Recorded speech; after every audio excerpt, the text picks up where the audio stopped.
Hello, podcasters, and welcome once again to Sexplosion. My name is Caroline Chenier, and I'm your coach on all things intimacy, relationships, sex, and accessing your super consciousness to resolve conflict and make decisions in your relationships.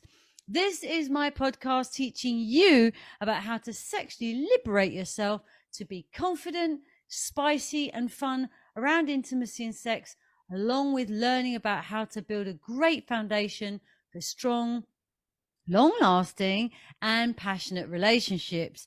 It is unfiltered, uncensored, and very truly unexpected. I'm really looking forward to today's topic. It's all about sex and what men want. And we have a male guest. We will be talking about what men want and need in the bedroom. And we'll ask Tom his view on what he sees as general challenges in relationships from a man's point of view. So I am absolutely delighted to have Tom Pate with us today. He's a US Navy submarine veteran. And in 2002, after a second failed marriage, he realized that he had no clue how to keep a relationship great. And that started a passion for self-improvement and understanding what it takes to keep a completely awesome relationship. Now, his mission is to share what he's learned to coach men around the world to level up their relationships and take them to completely new, unstoppable relationship. So, Tom, a massive, sexy welcome to Sexplosion, our first man. Woohoo! Thanks. Good to be here. How are you today? Oh, it's lovely to have you here. I'm so excited. We got a man. Okay, so I'm just going to ask you the very first question here, and that is what men want and need in the bedroom. What is your take on that from your experience with your relationship work?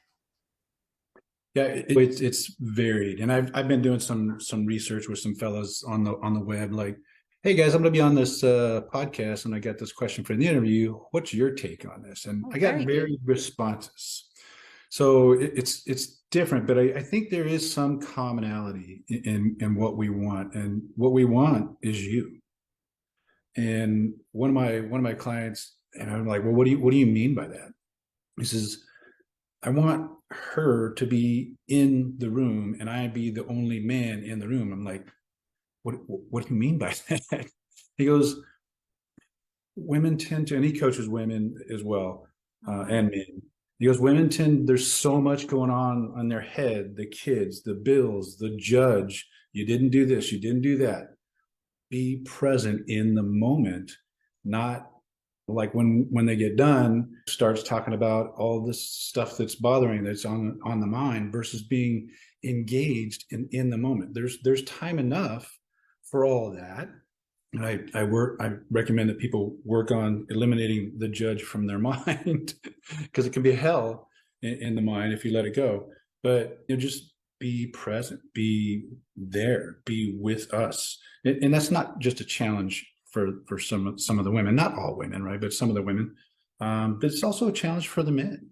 We get wrapped up in, are we going to make the mortgage? Or am I going to get fired? It's like, but when you're in that moment, sometimes it can be long, sometimes it can be a 2-minute quickie, whatever. Be in that moment with us and just let everything else go. And that helps you to be engaged, but to be more active, to be more participatory. I find that, when people are more engaged on things that are outside of the act of sex and outside the bedroom, that they don't perform as well because their mind is not in it. Yeah, absolutely. And it's all about mindset, isn't it, Tom? All about where their focus is. So clearly, what these men are saying is the focus is on something else and not on them. And that's the trouble, you see, because with mindset, what you think is what will happen. So, in other words, what I'm saying is that you create your reality by what you're thinking, because the subconscious mind doesn't know right from wrong. You know, it's like a child. You can tell them lies and they'll believe you because they don't know any different, right? The Right. subconscious mind is exactly the same. And so many people do not realize this. And that's why these poor couples, like the chap that you were just talking about, that's why these things happen, because they're not focusing where they should be focusing on. And the trouble is, the more they focus on the wrong things, the more the wrong things are going to happen. So as far as the bedroom is concerned, what your client was saying is that they're really women, not all women obviously, because not all women are like this, but Right. the women are not actually in that relationship in that moment. That's what you're saying, isn't it? They're not in the Yeah. relationship in that moment, in those. So really what you're saying is that couples need to communicate more about what their feelings are, right? That man, Hmm. he needed to say to her, look, just snap out of this. Just, yeah. And the other thing, of course, is making that time, isn't it? Making that time to be to and actually setting the intention. I mean, we don't like to make it mechanical, right? You don't like to plan these things, but um by setting the intention together and saying, you know, we're gonna just really enjoy this moment, and maybe, you know, have, because maybe you see what from the other side of it is that the woman is just so carried away that she doesn't even realize it, you know. She doesn't Yeah. even realize it. She feels like it's her job to think about the children, to think about the shopping, to think about the bills, and her job, of course. I mean, many women will have their jobs too. I always remember, 100%. Tom, Yeah. you know, my mum, she did everything. I mean, I don't know about their sex life, right?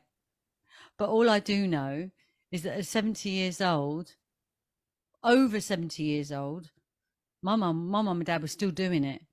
So they must have had a, you know, so That's whatever was, awesome. yeah, it is, isn't it? So, and I don't know whether that's rare or not. I think it is rare, to be fair, but I don't know. They don't talk about these things, and it's hard. I just had um not the last explosion, but I've recorded one for next year. It's sex over 60, well, sex over 70, really. So she was saying it's just like any other time. So it's what goes on up here, isn't it? But I think that what women need to, these particular women that we're talking about here, they take the whole responsibility on themselves, and their minds just go on and on. How do I solve this? How do I solve that? How do I manage this at the same time as that? And actually, what happens is that their relationship, as in the sex side of it, probably takes a massive backseat, doesn't it? Yeah, it does. And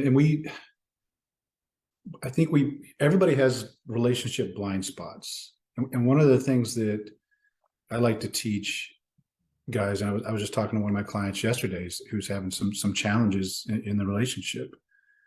And he started talking about how, I mean, he's a intelligent guy, quick-witted, driven, and all this, all those accolades that we attach to guys, and not that we don't attach them to girls, but it's more traditional attached to those things to guys, and women are getting into the workforce a lot more these days. I would say over the last 20 years, right? So, but he couldn't fathom why he couldn't figure out how to make his relationship great again. I'm like, what makes you think you know how? He goes, well, he started listing off some stuff, and he's read a little bit, I'm like, so why do you think you should just know this stuff?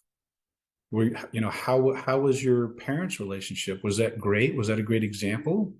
Well, no. Well, how about relatives and other people that you were around? Well, some of my friends had some good relationships, but I wasn't around them all the time. I'm like, okay. Have you been studying it for the last 10 years to figure out the science of it? Well, no. Okay, so why do you expect that you should just know this stuff? Exactly. We don't know. We weren't most, and I say most of us, I always like to give context, right? And what started that is just kind of a segue here is I was talking with a young lady and she was lamenting about the relationship and the husband wasn't this and wasn't that. And like, so you just think he should know? She goes, well, yeah. But most of us go back, a lot of us these days grew up with divorced parents, multiple divorces. So we didn't get the education or the example, or if they stayed together, it wasn't really that great, right? There was bad, there was arguing, all this kind of stuff. And then did we learn it in school? Did we learn communication skills in school? No. And I saw a figure about 2% of people in the world learn communication skills. And that's because that's going to be their profession, some kind of communication. Exactly. And then, so we didn't get it in school. And then we're out into the world looking for love, often in all the wrong places, as an old country song said. And I'm like, so I like to set context, like, why are there problems? And the other problem that both men and women have, and I think maybe more women, but we believe in the lie that we were sold, that we didn't even know we were being sold, in that you find the right one and everything should just be easy after that because you have so many things in common and this kind of thing. But the lie they sold us, right, is you meet the right one, everything after that should just be easy and I shouldn't have to work as hard. And everybody does that. We make time for sex when we're dating. We make time to talk to each other when we're dating. And then we get married and we have kids. And then getting back to the point that you were making earlier, is sex takes a back seat. And what the thought that came in my head when you saying is like, yeah, if you don't make time, the mechanical, even if it's mechanical, if you don't make time for that connection, that time will be filled up with something else that's important, like the kids' activities. And I coach my clients. I'm like, if you're too busy to have sex, the first place you need to take a look at if you have kids is how many activities do you need to cut from there? Maybe do some carpooling and trade off, carpooling. But the one thing that we struggle at, and that I'm coaching this other young man about, is the words, the language we use, the communication that we use affects people. And this is a major blind spot, especially with men, right? We talk to our spouses, our girlfriends sometimes, or a lot of times, the same way that we talk to our buddies, with harsh, kidding language, jabbing, good job there, princess, something like that, right? And we don't understand that tone can hurt our women. We don't understand that. And it's especially true. I'm sorry, go ahead. And especially it works both ways, doesn't it? Because the woman speaks to the man like she's talking to her friends. She'll talk to him about her day. She'll talk to him about, she'll talk like she talks to friends. And of course, a lot of men aren't really that interested. You know what I mean? They don't really engage. And so she thinks, oh, he's not interested. He doesn't he doesn't care and all the rest of it. So it's a massive communication issue. In fact, we were talking about sex and communication a couple of Sexplosions ago, and and so, but going back to what you were saying about the questions you were asking your client about growing up, and where did he learn? No, he would never have learned it. And what we do learn is to create a defense mechanism so you don't get hurt, because obviously you see your parents arguing or whatever. My parents argued once, right, in front of me, and when I was about 9.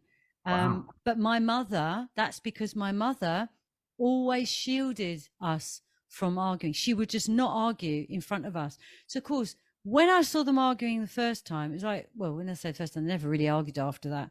But they were a bit more open later on when I was older. But when I was young, and so I remember sitting there on the stairs looking down, with the spindles, whatever you call them, thinking, oh, my parents are going to divorce, they're going to divorce. So for me, I was absolutely petrified of that. And I must have, there are all sorts of different things that my parents said to me, which I've learned in the last few years have blocked me in certain ways. And so what ends up happening is that the man will have his I say traumas, his things that he learned as a child that hurt him and would trigger him. Same for her. So he says something quite innocently to her, and that would trigger her, and Right. she would expect him, like you were saying, she expected him to know what he'd done to her without her saying anything. Assuming is so dangerous, right? And it's the Oh same yeah. for him. He'll then retaliate because she says something that's triggered him, and it's like it's just a vicious circle.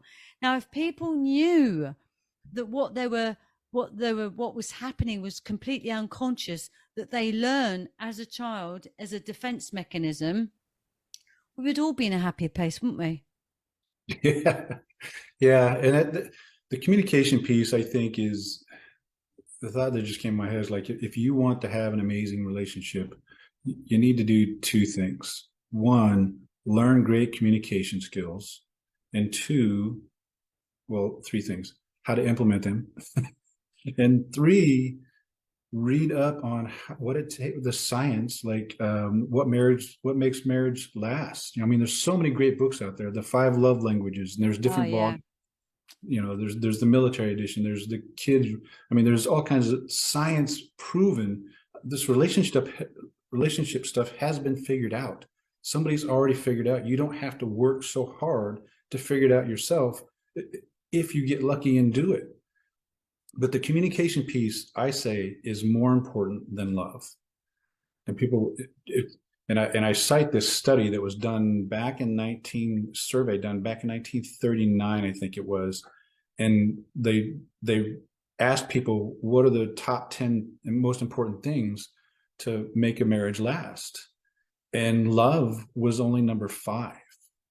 It wasn't until Hollywood and Disney started selling us the love thing in the 70s that, when it really started ramping up, right? TV proliferated and all that kind of stuff, that people started citing love, and it started rising up in the ranks, and it's number one now, that love is the most important thing, and it's not. And the other thing, to your point that you were making there, is we don't know how to engage our partner in a I call it extreme relationship ownership way of our triggers. And I don't like to say triggers anymore, and that goes back to one of the interviews I did for my summit last year, Marla Mattinson. And she goes, Tom, let's not use the language of trigger. And I'm like, well, why is that? She goes, because that puts the blame on the other person for getting you Yes, upset. that's And I'm correct. like, Yeah. okay, I get that. Yeah. She goes, try to use the word activate. And one of the questions, this is like one of my 4 miracle questions I'll give your audience here.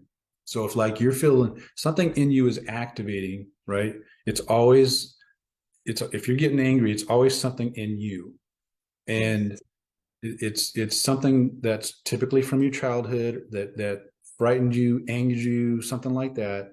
So the question that you can ask is, sweetheart, when you said that, it activated, something in me activated and is getting me upset.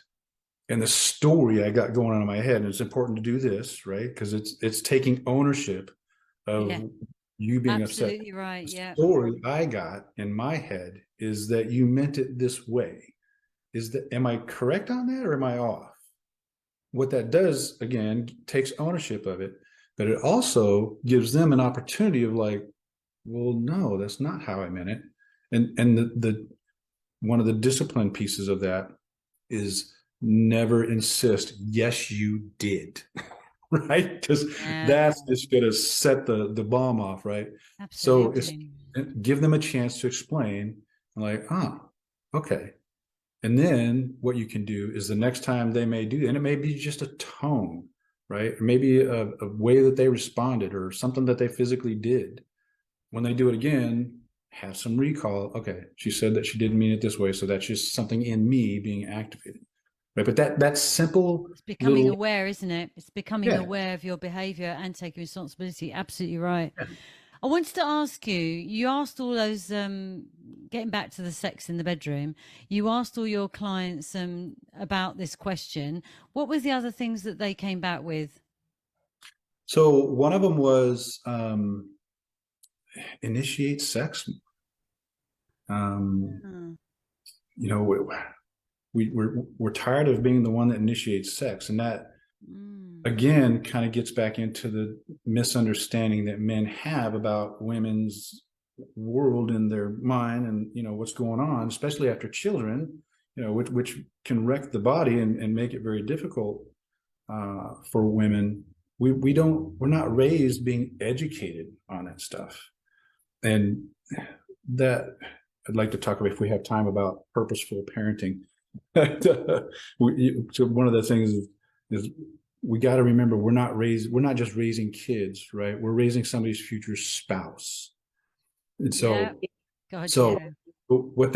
but what we don't understand is, I mean, it can be even like hormonal, chemical, and all kind, and you're not feeling sexy anymore because maybe having a hard time losing the weight, but we're not communicating about that. We're just making, and I like to pronounce the word this way, assuming on purpose. Yeah. We're just assuming things in our head. And that's why I also say 95% of our relationship is in our head. We need to get our relationship out of our head and into our relationship by working on and in our relationship. Working on our relationship is studying, reading, finding out things. Working in our relationship is putting those things into practice, your Yeah. Well communication into said. practice. And one of those things that I like to tell people too is talking about sex. It's so, I don't know about in Europe, but in the States, it's been so taboo for so long that Mm. we don't even teach our kids how to communicate about sex. So good practices about sex. For a long time we expect to let the school teach them about sex. Now that's a big issue, right? So, but we've got to train our kids how to communicate about love, and one of those ways is talk about sex in the bedroom outside of the bedroom.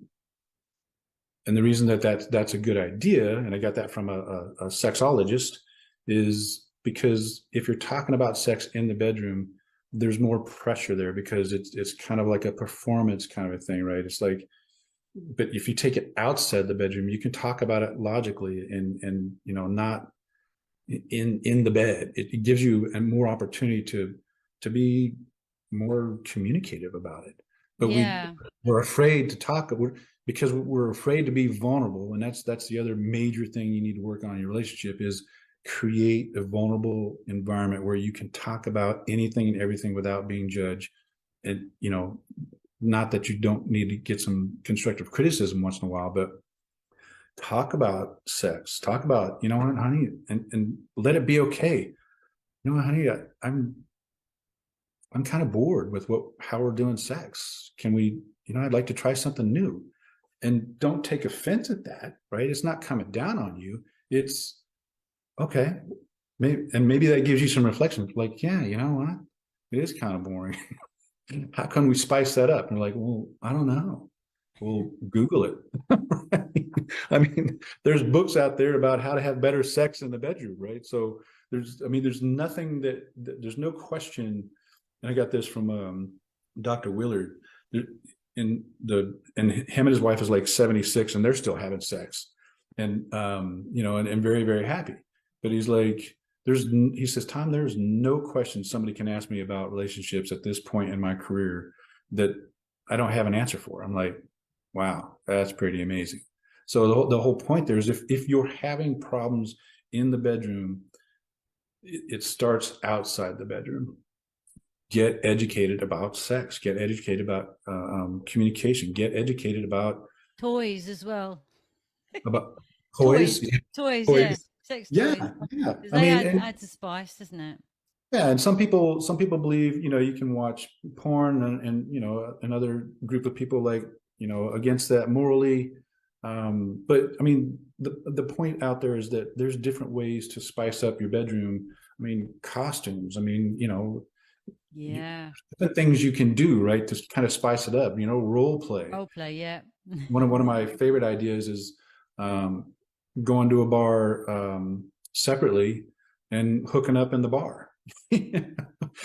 playing like your different characters, like maybe out of a movie or something like that. So, it's just great idea there. But so, but getting back to my other earlier point there is what a lot of us guys don't know. And I'm hearing more and more from women these days is foreplay. We thought foreplay started in the bed, but foreplay for a lot of women that I'm hearing starts right after the last orgasm, meaning foreplay is a continuous thing throughout the day, not sexual touching all the time, but foreplay for a Flirting. woman. Yeah, foreplay for a woman could be, oh, look at that. How sweet. He did the laundry and he put it away. And the whites aren't all mixed in with the whites aren't pink now because he put them in with some red stuff. Or look at that, he vacuumed, or you cooked dinner. See, that's Those, the language of love, isn't it? Acts of service. That's yeah. how the Well, woman feels. for Some some women feel people, love. right? For some women, it's like you step in my kitchen and you're dead, right? Because it's a matter of pride for them, right? But it's important to learn the love language. Oh, yeah. I say it's also important to learn what their anti-love language is. And it's also important to understand, just like a certain position or what you do in the bedroom gets boring, a love language could change. And we resist change. Our brain resists change with a passion. Relationships don't have to be hard. And I've been toying with this word hard because I was going through some hard stuff. And I'm like, wow, this is hard. This is hard. I was going on a hike and this certain hill, I was trying to make it up. This like a quarter-mile long. It's pretty steep. And I was trying to run the whole thing. It's at the end of my hike. And like, this is going to be hard. This is going to be hard. I was like, no, bull crap. This is going to be easy. This is going to be easy. This is going to be easy. And I ran up that hill the whole way faster than I've ever done before. And I still kept running afterwards and still had plenty of energy. It's the power of thought. If your internal running routine about your spouse is negative, how do you think you're going to communicate? Do you think you're going to give the effort? Change your language about your relationship and your language will change.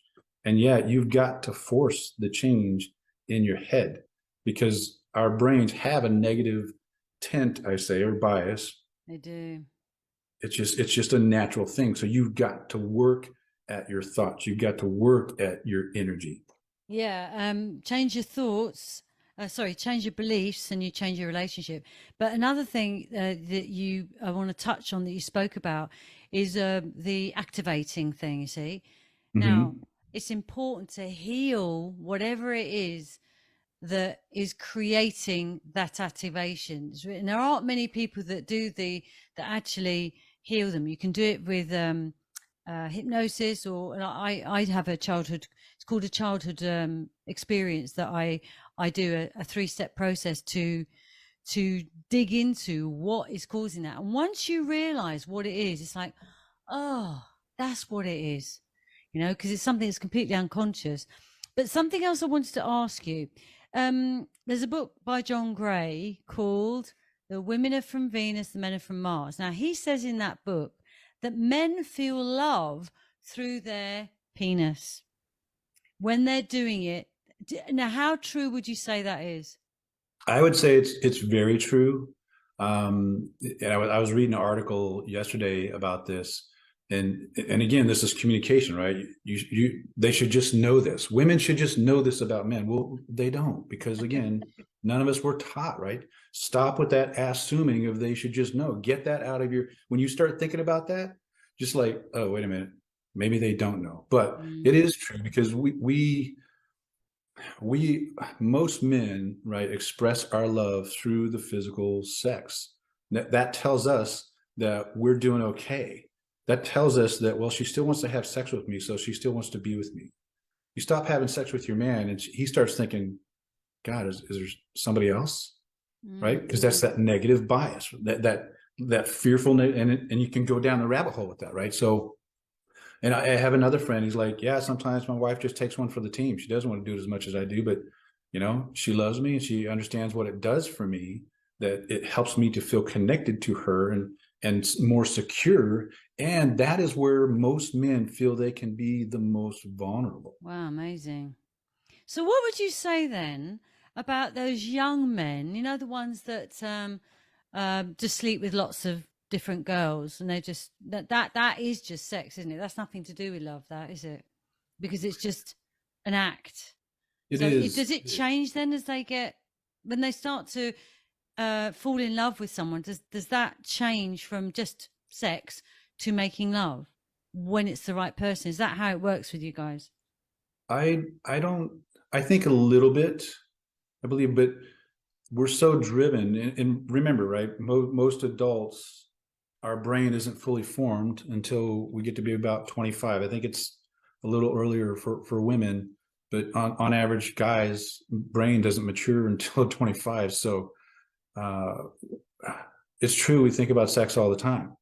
Mm. Uh, Maybe a little less as you get older, but it's I always it's it I always like to relate back to a lot of why we do the things we do back to evolution, right? As we evolved as human beings, being hunter gatherers before the invention of grain and corn and all that kind of stuff, even down to my diet. It's like, well, was I putting ice cream and cake into my mouth as a hunter gatherer? Huh, no. Never. but but um, we don't understand each other because we're not taught how to understand each other, going back to that communication piece, right? But we do we do want to be close to you, we do want to be open up to you, but as a teenager, all that's on our mind is sex. We need to learn how to love, and we're not taught how to love. We're not taught why sex is important, not only for procreation but connectedness, but we're not taught how to how important it is for a woman to feel love and Mm. secure and safe. And question is, my language, is my actions, stuff that we're not even aware of, right? So the boys' All mom and I were unconscious. talking, yeah, the boys' mom and I were talking um, last year, and we had a conversation, and she mentioned something back when we first got together that really hurt her, that I didn't. I'm like, oh yeah, I did do that. She goes, yeah, that kind of got me to start falling out of love with you. And I was like, Um, holy and crap. you had no idea. She No didn't idea. communicate And it. and she also didn't know how to communicate it to me in a way that didn't Um, start a fight. Because she grew up in a family that they were fighting all the time. wow. So That was the norm for her, wasn't it? That was the norm. And she didn't want that. and Um, not trusting men, she, and like I grew up, and this is why we have to really get good at communication and find stuff out about our spouses, especially their childhoods, because I grew up believing that women couldn't be trusted. And if a wow. woman was coming at me, it's like, what do they want?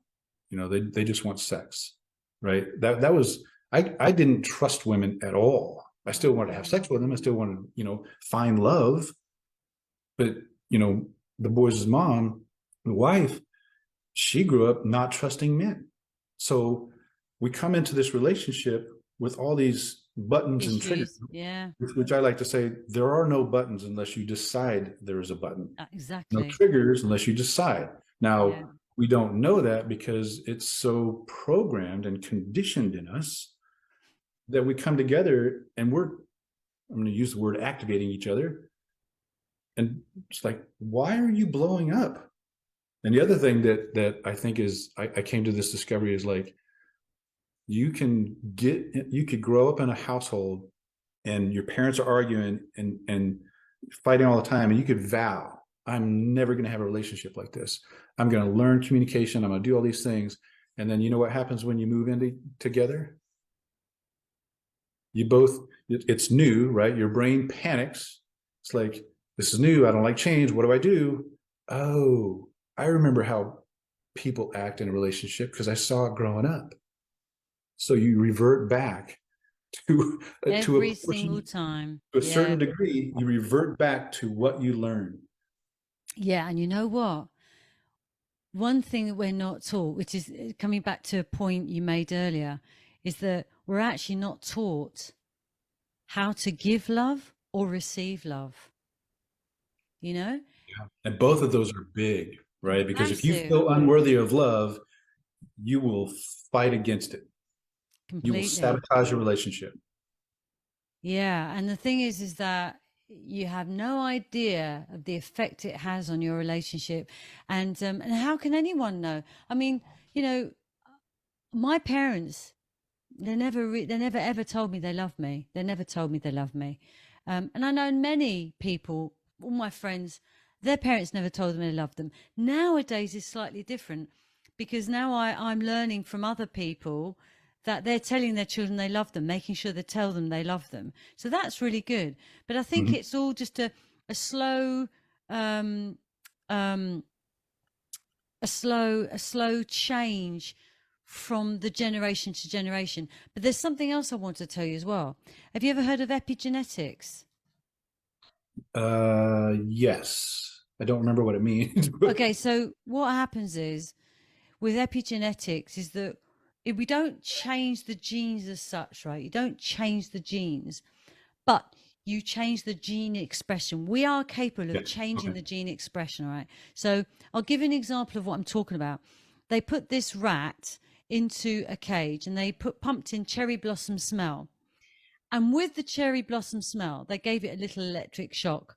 Not enough to kill it, obviously, not enough, it was just not, it was very, very unpleasant. And so the every time the rat smelt cherry blossom, it would just shake with fear. Eventually, they stopped the electric shock and they just gave him the cherry blossom, and he would shake. Right? Sorry, she, because it was female. Then what they did is they mated that rat, and then they took the baby rats, put them in a cage, and put the cherry blossom smell, no electric shock, and they shook like a leaf. So, in other words, she had changed her gene expression and passed it on. And that's what happens with each person in relationships. They get passed on like that. And that is very, very common amongst many men and women. And the only way to change that is by, because that happened to the rat because it's repeated, repeated, repeated. So in other words, you've got to change that belief, keep changing it until eventually you change your own gene expression back to what you want it to be. So that's another contender, isn't it? It's actually passed down. Yeah, yeah, it's generational, and the same thing is true with relationships. Like, so I went back to visit my dad before he passed away, a few years before he passed away. That was passed away in November of 2019, and I was getting deep in the research of this stuff, and I had my podcast going and had written my book, which is back there, but and I grew up, my mom and dad divorced when I was like about 9 years old, 10 years old, something like that. And then my dad went through three more marriages and Wow. multiple girlfriends by the time, and his fourth marriage lasted 25 years. And I like to say dad finally figured it out. Well, and she did too, right? But that affected me, how my my sisters grew up with my mom and I grew up with my dad for the most part, but it's like that affected me. And then I went back and visited him with his wife, and she has two sons and they have multiple kids, multiple grandkids. And it dawned on me as I was observing their speech and their actions and what they were doing and interacting with people and what they were griping about, and I was like, good God, this is generational. These relationship habits, they're acting the same way, like baby daddy mama, not paying child support, and working under the table, and all these things. And I was like, how do these guys not realize what they're doing to their kids to spite the ex-wife? I'm like, I was like, It's wow. shocking. Wow. And that's where I came up with, or actually I got that term from one of my friends about, that's why it's so important to realize we're not just raising kids, whether you're together or not, you're raising somebody's future spouse. And do you really want the perpetuation of divorce and nastiness and sorrow and misery and suffering? I think that's all kind of the same thing. But I mean, is that really what you want to perpetuate in your legacy. And that's where I coined the term relationship legacy.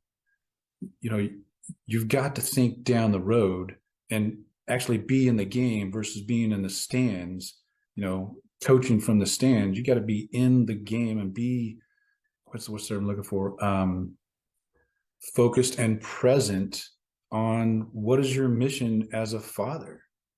It's not to, you know, whore around or whatever. You know, it's not to earn as much money as you can. It's, what is your legacy going to be? You're training your kids to abuse a woman. You're training Wow, your they've got no daughter. idea, have they? You know, you're No training your idea. daughter to be a whatever. You know, whatever's going on in your family. So that, and that's where also you've got to have a mission. You've got to have a marriage mission, so you can be on this. It makes it easier to be on the same page. Where are we going as a team? And it is a team sport, right? A sport, but it is a team effort. And keep that in mind in your communication. When your spouse says something and you get activated, it's like, huh, he's not normally, or, you know, he hurts your feelings. It's like, just ask the question, is he normally that way? Or has he just become that way recently? Maybe he's just having a bad day. But then that gets back into the question, honey, when you said that, right, that miracle question, and be present. And that goes all the way back to the bedroom, right? Don't only be present with your spouse in the bedroom, in the act, but be present in your relationship. Be aware throughout the day. Are my thoughts running my life and my relationship, or am I being present and focused and purposefully acting? Now, the challenge, one of my mentors, Julie Helmrich, who's a psychologist, and she was on the summit last year too, but brilliant woman. She shared with me that, she goes, you know, Tom, 70% of the world is living in mental mediocrity. I'm like, really? She goes, yeah, their lives suck, or they're just going through the motions. They're reacting. They're reacting in life versus being purposeful in life. And she goes, it's only like 10% of the world, I think it was. She said like something like 5% of the world should be locked up and should be kept away from, or maybe it was 2%, should be kept away from other civilizations, other people in the world. But it was only like 10% of the world that are really thriving. I would argue that also relates to relationships, but it doesn't have to be that way.